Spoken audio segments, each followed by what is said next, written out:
Madam dowry death பற்றி கொஞ்சம் explain பண்ணுங்கள். டவுரி டெத் அப்படின்னா என்னன்னு நான் உங்களுக்கு எக்ஸ்பிளைன் பண்ணுறேன். அதுக்கு முன்னாடி நம்மளோட பேஜை நீங்கள் ஃபாலோ பண்ணிக்கோங்க, நம்மளோட யூடியூப் சேனலை சப்ஸ்கிரைப் பண்ணிக்கோங்க. டவுரி டெத் அப்படின்னா என்னன்னா வரதட்சணை மரணம். இந்த வரதட்சணை மரணம் வந்து யார் யாருக்கெல்லாம் நடக்குதுன்னா, அதாவது பெண்களுக்கு தான் அதிகமாக வரதட்சணை மரணம் அப்படிங்கிறது வந்து நடக்குது.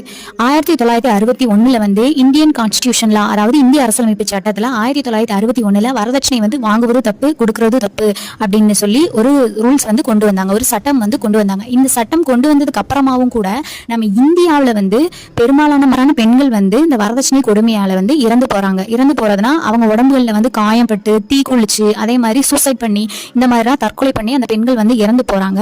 அப்போ இந்த தண்டனைகளை வந்து கடுமையாக்கினா மட்டும்தான் இந்த வரதட்சணை கொடுமைகளை வந்து நம்ம குறைக்க முடியும். அப்படிங்கிறதுக்காக நம்ம ஐபிசி செக்ஷன் 304B கீழே வந்து இதுக்கு தண்டனை கொடுக்குறாங்க. இந்த தண்டனைக்கு வந்து ஒரு 3 நிபந்தனைகள் வந்து சொல்லியிருக்காங்க. அந்த 3 நிபந்தனைகள் வந்து என்ன அப்படின்னா, ஃபர்ஸ்ட் ஒன்று வந்து அந்த பொண்ணு வந்து மேரேஜ் ஆகி ஒரு 7 இயர்ஸ்க்குள்ள இருக்கணும். செகண்ட் வந்து என்ன அப்படின்னா, அந்த பொண்ணோட உடம்புகளில் வந்து காயம் பட்டிருக்கணும், இல்லை அப்படின்னா அந்த பொண்ணு வந்து தீக்குளிச்சு இறந்திருக்கணும். தேர்ட் வந்து என்ன அப்படின்னா, அந்த பொண்ணு வந்து அதோட உறவினர்களாலேயும் அந்த பெண் வந்து கொடுமை செய்யப்பட்டு அந்த பொண்ணு வந்து இறந்திருக்கணும். இந்த 3 நிபந்தனைகள் வந்து அதுக்கு செட் ஆச்சு அப்படின்னா அவங்க வந்து இந்த ஐபிசி 304B கீழே வந்து தண்டனைக்கு உள்ளாக்குவாங்க.